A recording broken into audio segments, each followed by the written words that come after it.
Mesdemoiselles, mesdames et messieurs, bonjour à toutes, bonjour à tous. Merci d'être avec nous sur le 28.tv pour un nouveau reportage, une nouvelle émission consacrée, tenez-vous bien, à une nouvelle naissance d'un média sur notre territoire d'Eure-et-Loir. Il s'appelle le CAC 40. 7. CAC 47, j'ai fait l'erreur, il fallait pas que je la fasse, j'ai fait attention mais je l'ai faite. Le CAC 47, alors c'est un média internet. En quelques mots, le CAC 47, c'est quoi ? Bonsoir Emmanuel, merci de nous recevoir. Alors, pour tout vous dire, et en un temps record, sachez que CAC 47 est une association loi 1901 qui a été fondée au printemps 2014, en catimini, sans tambour ni trompette. CAC, ça veut dire Chartres Agglomération Citoyenne, 47 comme le nombre de communes qui constituent l'agglomération chartraine, celle bien connue sous le nom de Chartres Métropole.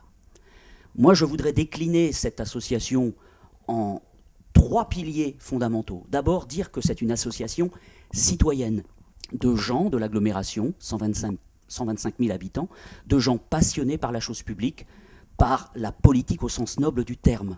Vous savez, comme nous, que les gens, par les temps qui courent, se désintéressent de la politique. L'abstentionnisme dans les scrutins est absolument alarmant et désespérant. Alors pour bien comprendre, CAC 47, c'est un média sur Internet sur lequel des citoyens de l'agglomération chartraine pourront venir et écrire sur ceux qui veulent. Alors, CAC 47, c'est une association qui va effectivement reposer sur un média d'information. Nous avons pris notre courage et nos petites mains avec nous, et depuis le 4 janvier dernier, nous avons lancé un site internet qui s'appelle cac47.fr, et sa finalité, c'est d'informer, de renseigner les habitants de l'agglomération chartraine dans ces 47 entités sur des sujets d'ordre sociopolitique, sur des sujets culturels et des sujets sportifs. Il y en aura pour tout le monde. Qui sont les personnes qui participent à ce média ? Alors, pour l'heure, le comité de rédaction comprend une douzaine de personnes, autant de garçons que de filles. Ce sont des gens originaires de plusieurs communes de l'agglomération, et nous fonctionnons en harmonie, et tous les jours, nous essayons de fabriquer, de produire, de diffuser au moins 1 ou 2 articles. Alors il y a bien un patron, il y a bien un rédacteur en chef. Si demain, parmi vos journalistes, un article ne plaît pas, un article orienté politiquement, c'est qui prend la décision de censurer ? Pour ce qui est de la ligne éditoriale, il est bien évident que nous sommes des gens très sérieux, nous sommes des gens responsables. Il ne s'agit absolument pas de cogner, de détruire, d'abîmer les gens, d'éventuels adversaires. Nous nous comportons comme des journalistes amateurs responsables. Ça veut dire que la prise de décision de publication ou de non-publication est et sera collective. Nous n'avons pas l'intention de nous retrouver devant les tribunaux. Nous sommes informatifs, et nos informations ont cette qualité d'être perpétuellement vérifiées. Et dans tous les cas de figure, quand nous publions un article, un billet, nous recevons le bon à tirer de la part d'amis avocats qui nous surveillent en coin. Alors, vous êtes accompagné de Pierre-Louis Pinsard. Je pense que donc vous faites partie des personnes qui participent à ce média. Pourquoi avoir rejoint l'aventure ? Oui, merci de nous donner la parole. Bonjour Emmanuel. Pourquoi j'ai rejoint l'aventure de CAC 47 ? J'ai eu une expérience un petit peu ancienne maintenant d'animation citoyenne, puisque j'ai participé pendant près de 20 ans à une association un peu semblable à CAC 47 à l'échelle de la commune de Luisan, qui s'appelait Luisan pour tous et qui est maintenant dissoute. Et donc l'importance que les gens de la base, avec des valeurs communes, se réapproprient le discours politique pour ensemble faire des choses pour le bien de tous, me satisfait pleinement. Et quand Gérard et d'autres personnes m'ont invité à venir les rejoindre, j'ai pas hésité beaucoup, parce que je ne suis plus élu à la ville de Luisan où j'y étais pendant un mandat, mais ça m'intéresse toujours le fait public, le fait politique.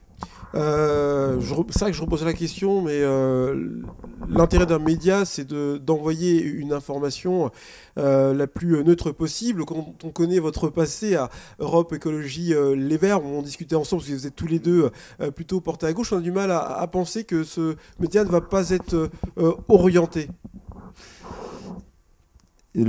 L'orientation, on pourrait Si on regarde actuellement les médias papier sur la place de Chartres, on n'a plus malheureusement qu'un seul titre.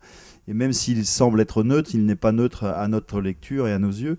Et peut-être il sera sans doute plus coloré de propos écologiques ou de valeurs de gauche, mais d'ores et déjà, les gens qui gravitent autour de nous, les gens ne sont pas forcément encartés, et il y en a très peu qui sont encartés dans un parti.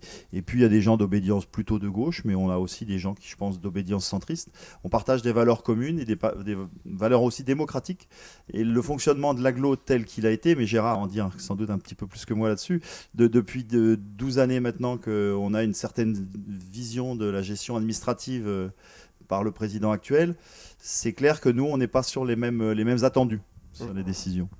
Je rebondis sur ce que vous disiez à propos de la neutralité des informations.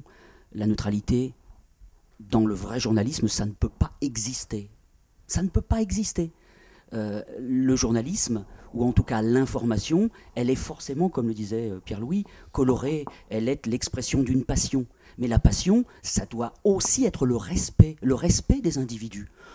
On peut effectivement publier une information engagée pourvu qu'elle soit respectueuse. Et CAC 47, c'est cela. Et je rebondis également sur ce que vous avez suggéré. Oui, effectivement, j'ai été encarté dans un parti politique, je ne le suis plus.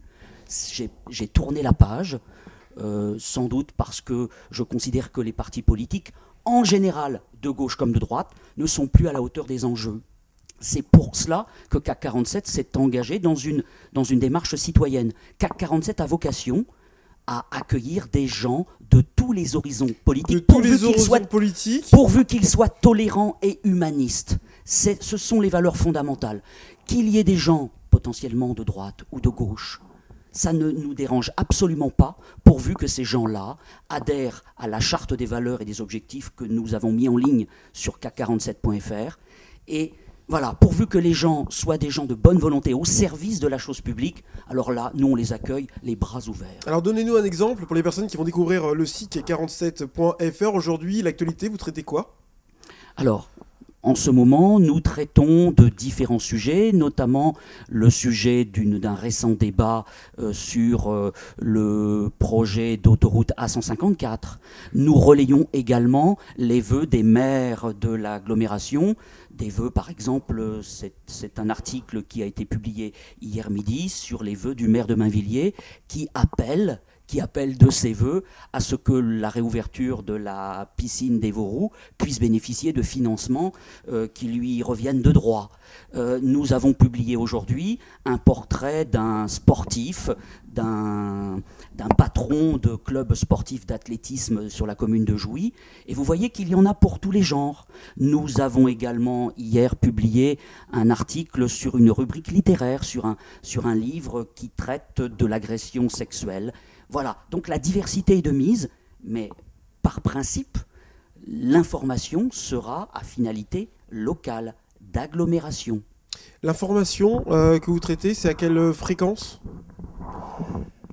Comme disait Gérard, on est à 45 articles depuis 14 jours, 15 jours, c'est quasiment 1 ou 2 par jour, donc ça peut être des articles très brefs, de quelques lignes, et puis des articles un peu plus construits.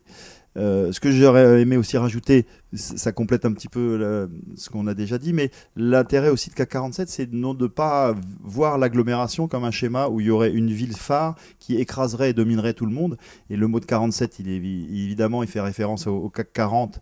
Et j'ai fait l'erreur dès le départ. Voilà, vous avez fait pourtant, l'erreur. Je l'avais noté sur ma fiche. Sur le symbole du capitalisme effréné. Et venant d'un ancien des Verts, enfin... Mais l'idée aussi, c'est qu'il n'y a pas plus de valeur d'un habitant de Chartres qu'un habitant de Berchères-Lamago ou de Prunay-le-Gillon ou de Berchères-les-Pierres ou de Clévilliers, et que tous ces personnes-là, on a l'impression qu'on confisque quelque part aussi un peu la parole ou leur avis avec cette méga structure à 47 communes. Certes, les maires de chaque commune, bien évidemment, sont représentés, mais on voudrait rapprocher aussi un peu la population de ce débat sur, je ne sais pas, par exemple, bon, la piscine, ça a été évoqué, la piscine des Vauroux, mais maintenant c'est bien reparti, ou sur la station d'épuration qui va engendrer des coûts énormes, sur des sujets vraiment structurants de l'agglo. Alors comme c'est un média citoyen, est-ce que les citoyens de l'agglomération chartraine peuvent commenter vos vidéos, laisser des messages ? Est-ce que vous modérez ? Alors, par définition, il y aura une modération. tous les articles sont susceptibles d'être commentés. Effectivement, nous n'avons pas encore mis en ligne de vidéos, mais elles vont rapidement arriver. Nous progressons étape par étape. Sachez que toute personne qui veut commenter dans un sens ou dans un autre, critiquer positivement ou critiquer négativement nos articles, toute personne peut le faire. Mais avant qu'il y ait une publication effective de ce commentaire, nous vérifierons effectivement que ce commentaire est respectable, respectueux des gens, des idées, des personnes, des valeurs, et nous ne publierons jamais de commentaires insultants ou diffamatoires ou injurieux. Pour finir, avant de terminer, votre projet à long terme pour ce média, est-ce que c'est de grandir en termes de correspondants? Est-ce que vous recherchez des moyens techniques, comme souvent les associations recherchent, moyens techniques, financiers, pour pouvoir accroître votre notoriété? Gérard m'a redonné le micro, donc je le reprends et je vais lui redonner pour l'objectif, on va dire un des grands objectifs à moyen ou long terme. Juste, puisque c'est la fin aussi de l'émission, signaler que le vendredi 6 février prochain, je fais un petit peu de publicité, mais on engage notre premier café politique citoyen. Et on ne le fait pas à Chartres, ni à Lucé, ni à Luisan, ni à Mainvilliers, mais notre souhait, c'est d'aller dans les villages pour avoir justement retrouver ce sens du terrain, et ça va être à Prunay-le-Gillon, c'est à 19 Café Politique Citoyen, 18h45, mairie de Prunay-le-Gillon. Le thème, je vais le donner à Gérard, il va vous donner le thème, et puis il va conclure avec l'objectif final. En tout cas, merci de nous avoir accueillis. Je vous en prie. Oui, Emmanuel, donc ce café citoyen aura lieu le vendredi 6 février, à partir de 18h45 jusqu'à 20h15, 1h30 de débat. Nous avons sollicité le maire de Prunay-le-Gillon, M. Jackie Ferré, qui nous accueillera en sa mairie, et il nous parlera de son vécu, de sa vie au quotidien, au contact de ses administrés, et également de sa relation, de ses relations avec l'échelon au-dessus de sa commune, c'est-à-dire de la communauté d'agglomération. Donc 90 minutes d'échange, de réflexion, de respect mutuel. Et de réflexions objectives. On peut très bien imaginer qu'il y ait des débats, parce que la démocratie, c'est forcément le débat. Si tout le monde est sur la même longueur d'onde, on s'ennuie et on rentre chez nous et on s'endort. Non, ce que je veux dire, c'est que CAC47.fr, c'est un outil. C'est un outil à long terme pour que les citoyens puissent se réapproprier la chose publique. Vous l'avez entendu, vous l'avez compris, CAC47, votre nouveau média sur Internet, un média participatif, un média citoyen. N'hésitez pas à vous rendre sur le site Internet et pourquoi pas participer et commenter les articles qui vous seront proposés ces prochains jours et prochaines semaines. Je vous remercie de nous avoir suivis. Je vous rappelle que l'actualité de votre département, vous la retrouvez aussi, l'Éco-Républicain, CAC47, le 28 TV, Radio Intensité et les autres, sur notre site Internet au www.le28.tv. Bonne journée à tous.